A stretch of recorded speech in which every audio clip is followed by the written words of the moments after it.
What's up, guys? Welcome back to the channel. This is my second take of this video because the stupid laptop would not let me upload the first one, so here we are recording it again. Frustrating, but we're back.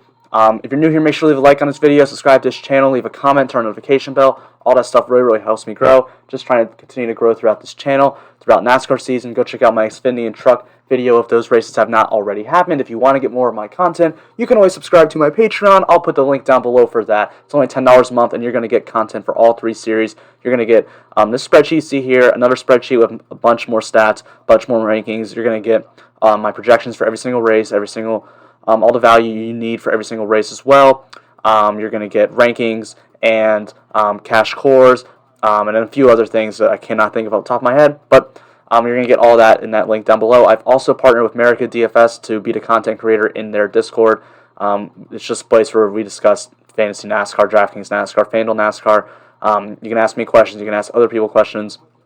It's a great way to get better at DFS, in my opinion. I've learned a lot just from talking with other people, and I think you can as well. So be sure to go hit that link down there below as well. That's really all I got to say. Let's talk about the players. Oh, wait, one other thing. I'm going live on Sunday at like 12 o'clock to discuss the slate and answer any questions you guys have, so be sure to be there for that as well. We're going to start with Martin Sherex Jr., who is going to be one of my favorite plays on the slate. I really like Martin Sherex Jr. here. He is $11,100. He starts 21st, and he's just one of the best road course drivers in NASCAR right now. He has second best odds to win. He has the best average finish at road courses, the best average position at road courses, and the most laps, or the second most laps led at road courses, second most laps led, or fast laps at road courses, the second best driver rating at road courses. He is fantastic, and he offers his place differential starting 21st. This is a driver who has place differential upside and dominator upside for sure. We saw what he could do in the Clash. I mean, he was the fastest car in the Clash. If he didn't wreck himself, he was going to win that race, I believe. So Martin Truex Jr. is one of my favorite plays, if not my favorite play today. I like him more than Chase Elliott, but I do still really like Chase Elliott. Elliott's going to be more popular because he's Chase Elliott, and he's just freaking ridiculous at road courses. Second best average finish at road courses, second best average position at road courses, most laps led at road courses, most fast laps at road courses, best driver rating at road courses. He won this race a year ago and had the best average position in this race a year ago. He's a great play as well. Love both these guys as two dominators here. Elliott probably more as just a sole dominator because he does start on the pole, but Truex looks great as well. I think both these guys are fantastic plays, and I want to attack both of them. Ryan Blaney starting 28th at 10,400. Really like this spot. Now, Blaney didn't have a good run here last year, or a good finish for that matter. He had the 9th best average running position, but he finished 23rd last year. Got into some trouble, got into an accident. That really did not help him out at all, but he ran well the whole race. He's always been a good road course racer. Has the 8th best average finish at road courses and the 8th best average position at road courses. He's even led some laps, 30 at road courses over his career. He has the 10th best driver rating at road courses as well. So this is someone who I think is a very good place differential play. And if you watch the Clash, you know that he had a very, very fast car. Probably should have won that race if Elliott didn't wreck him on the last turn. So this is definitely a guy that I want to get on here before everyone else really does. I mean, I think it's going to be popular, but I think Blaney's going to have a year where he's going to be like a dominant car all year, and we need to just jump on it before his price really starts skyrocketing. I mean, I know it's high right now, but that's only because he's starting in the back. So Ryan Blaney is definitely someone I do want to get exposure to. AJ Almondinger is interesting here for me. He's kind of more of a, I don't know, he's only a tournament play. I am not touching Almondinger in cash. Like, I'm fine going with any of Truex, Elliott, or Blaney in cash. Any of those three you want to play him, great. They look great to me. Almondinger I'm a little scared of just because we don't really know what this car is yet. I know Almondinger is a great road course driver, but he's racing this colleague racing car that we're really not 100% sure how great of equipment it really is. I think it's going to be just like basically an RCR car, but still I'm not 100% on that. So he's starting 34th. I think he's a good tournament play, but I probably will not touch him in cash. Now, Kyle Busch hasn't finished well at road courses in recent history, but he's ran really well. The 20th best average finish at road courses is not great for him, but he has the 5th best average position at road courses. That is very good. We know he's had a lot of success at road courses in his career, even won some races. So starting 14th, he gives us a little bit of place differential upside, and that guy was fast in the Clash. I mean, he won the race, but that's not really why I love him here. It's more because he was just going through the field, passing cars left and right. I think Kyle Busch is a very good play here, someone that definitely could win this race again, honestly, lead some laps. I think he's a good play. I don't think a lot of people are going to play Kyle Busch because I think people are just going to play those top three. But I think Busch and then Hamlin, for that matter, as well, look like really good plays. Denny Hamlin finished second here a year ago, has 6th best average finish at road courses, 8th best average position at road courses. He was also really fast in the Clash, led the most laps in that race. He should be contending again for a win here. I would not be surprised to see him get some Dominator points. He could lead some laps. I think Denny Hamlin is a very, very good play, and he's definitely someone I do want to attack on the slate. Yeah, I mean, I think him, Truex, Elliott, Blaney, Bush, all four of them are really good. The top three will be definitely, more owned than Kyle and Denny, but they're, very good plays. There's a reason they're going to be high owned, so I like all of them a lot. Brad Keselowski and Joey Logano, I think I'm going to probably not play at all. I don't think these are two guys that we really want to attack. Neither of them are great at road courses. Keselowski, 12th best average finish at road courses, 7th best average position, which that's solid, but still nothing fantastic. Joey Logano, 16th best average finish at road courses and 15th best average position. Not great. I mean, it's Joey Logano and Brad Keselowski. Like, would I be surprised if they won? No. I mean, they're two of the best drivers in NASCAR. Like, they're two of the top, 5 drivers, maybe 8 drivers in NASCAR, whatever you want to go with. But they just don't offer us a lot of place differential upside, and I think they're a lot less likely to lead laps than guys like Hamlin, Bush, Blaney, Elliott, or Truex. So I don't think these are going to be two guys I really want to attack that much. If you want to go there, no one's going to play them. They're going to be very low owned. I just don't see them being in the optimal as much as I do the other guys. So I don't think Logano and Keselowski are going to be two guys I want to get to. Now, Kevin Harvick I do think is very interesting here because I don't think anyone's going to play Kevin Harvick. Kevin Harvick's not a guy that anyone really likes to play on the road courses. Everyone likes to play Kevin Harvick at the 1.5 mile tracks, the big tracks, and for great reason. I mean, he's, probably the best of the intermediate 1.5 mile tracks in NASCAR right now. But he's really not bad at road courses. Now, he didn't have a great finish last year, but he got spun at the end of the race. He was running inside the top 5, and he got wrecked. So he has the 3rd best average finish at road courses and the 3rd best average position at road courses in NASCAR, Kevin Harvick, and he's only $9,200. You're getting that, the 3rd best driver at road courses, for $9,200. He's also led 69 laps at road courses in the last 3 years and 59 fast laps, and he has the 3rd best driver rating. He is very, very good at these tracks, and I mean, again, Kevin Harvick win this race, not surprising. Him leading laps, not surprising. Like him as a dominator, that's going to be very, very low owned. I don't think anyone's playing Kevin Harvick this week. I want to play Kevin Harvick a good bit. This is going to be someone that I like as a contrarian play a lot. Alex Bowman, look, you're going to have to probably play Alex Bowman here. I mean, he's starting 36, $9,000. Yeah, they priced him up, but I mean, he's still too cheap. They should have priced him up more. They should have priced him up to like 9,500, 9,600, something in that range. But starting 36, he has the 5th best average finish at road courses. Finished 9th here a year ago. 14th best average position at road courses. We know he's done well. We've seen him do very, very well at the Roval, the Charlotte Roval, which is pretty much the same track as this track. They're very, very similar. I mean, obviously it's not the same track. There's some differences, but very, very similar tracks is the Roval and this Daytona Road Course. So I think that this is a very good spot for Alex Bowman. He's going to be chalky. He's going to be popular, but I don't have a problem with it. I want to play him. I also like his teammate William Byron, who will probably get a little bit less ownership, but probably will still be pretty owned. He starts 24th. He's another great road course driver. Finished 5th in this race a year ago and finished 5th in the Clash, although he probably should have finished 6th, but whatever.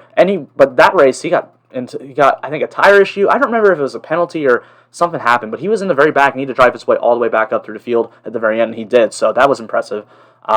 He has a 7th best average or 8th best average position at road courses, 15th best average finish. We've seen him contend for wins at the Roval before. I think he's in a great spot here. I don't see any reason why he shouldn't get a top 10. He could compete for a win, honestly. Definitely competing for a top 5 is what I expect from him, but a top 10, I for sure expect from William Byron at 8,800, starting 24th. I'm fine with that. Kirk Bush starts 17th. Kirk Bush is going to be the same as Kirk Bush was every single race last year. He's like he has some upside, and we'll see. He's a tournament play only. Starts 17th, doesn't offer us as much place differential as so many of the other drivers, but he is a good road course driver. The 7th best average finish at road courses. He had the 4th best average position in this race a year ago, and the 6th best average position at road courses overall. He finds a way to race well. Nobody's going to play Kirk Bush. He's going to be low owned like he is pretty much every single week, and that's going to make me like him in tournaments. He definitely is. He should be able to get at least compete for the top 10 and contend for a top 5 as well. So I like Kirk Bush at 8,600. Chase Briscoe, I'm really interested to see how he runs. I think I'll probably play a little bit of Chase Briscoe, but he was a great road course driver in the Xfinity Series, one of the best in that series. I mean, you had that. The guys in the Xfinity Series that are coming up in the Cup Series over the next few years are all amazing road racers. You got Briscoe, Cindric, Ragson. All guys are not really young, but Justin Haley too. Like, there's a lot of really good road racers down there, and Briscoe's the first one to come up. Starting 18th. I mean, we'll see what happens. Obviously, this is his first race in a Cup Series ride. In this, I think he's going to have success in the road courses this year. I just don't know if it's going to be the first one. So starting 18th, I do like him as a tournament play only. I think he has upside to finish in the top 10. Honestly, upside to finish in the top 5. So Chase Briscoe, I mean, he's in great equipment in that number 14 car for Stewart-Haas Racing. It's what Boyer raced last year, Kevin Harvick's teammate. So he's in that equipment. So I think Chase Briscoe is an interesting option here. Just wouldn't want to play him in cash. Definitely a tournament only option. Kyle Larson's interesting too. I don't think anyone's going to play Kyle Larson because Kyle Larson, you hear Kyle Larson, when you want to play Kyle Larson on DraftKings, everyone wants to play him at the big tracks, so tracks that are very steep. Home to Miami Speedway, Michigan, California, although that track's gone now. But he is good at road courses, man. 10th best average finish at road courses, 4th best average position at road courses. He's led 60 laps at road courses in the last few years, 46 fast laps, 4th best driver rating overall. Like, he's good at these tracks. Now, he hasn't raced this track yet like everyone else has, but that's fine. I'm not really that worried about it. I think Kyle Larson's a sleeper to win this race. Seriously, a sleeper to win this race, a sleeper to lead laps. He's in way better equipment than he's been in the past. Obviously, Hendrick Motorsports is the best car he's been in his NASCAR career. So Kyle Larson starting 8th, I think it's a great option here. Definitely going to be someone I want to get exposure to as a dominator. Probably not a ton of. I'd rather, I feel like some of the guys like Elliott, Martin Sherex Jr., Hamlin, Kyle Busch, I feel like they're, more likely to lead laps, but like Kyle Larson's definitely up there. He's too cheap for who he is as a driver. His starting position isn't far back, so he doesn't really have a lot of place differential. That's why he's priced where he's at. But I want to get on Kyle Larson before he's becoming one of the more expensive drivers because I think this guy's so talented and he's in such good equipment. He's definitely going to be someone I want. I'm probably going to be talking about here each and every week just as a guy I feel like is a explosion waiting to happen. It could be next week in Miami, but I would like to jump on that before it happens. So Kyle Larson's going to be someone I like for tournaments. Matthew Benedetto starts 32nd. He's going to be chalky.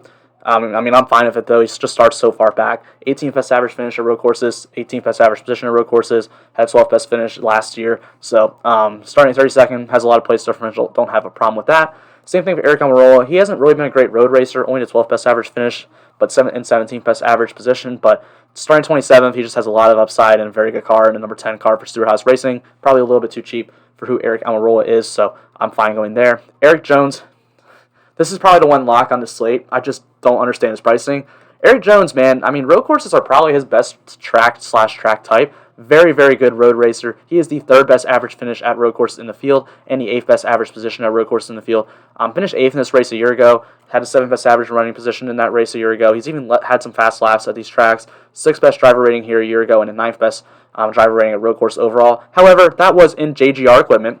Obviously, that's a big step down from Joe Gibbs Racing to Richard Petty Motorsports, but he's still a very good road course driver, and that 43 isn't, horrible. It's a top 20 car, so, if he's, just better than these other guys at road courses, he could find his way inside maybe the top 15, and, it's just a lock, man. He's just way too cheap. Someone who's good at road courses and good enough equipment, starting 37th for $7,800, way too cheap. Way too cheap. I think he's a lock on the slate. Obviously, Erik Jones last year was a lock on a lot of slates, and he wrecked, and he screwed us, but I don't know. This one feels a little bit different. It's a new year, new team, new everything, so maybe Erik Jones is going to be pretty good here. I expect him contending for a top 15 in this race, so at $7,800, I'm going to really like that.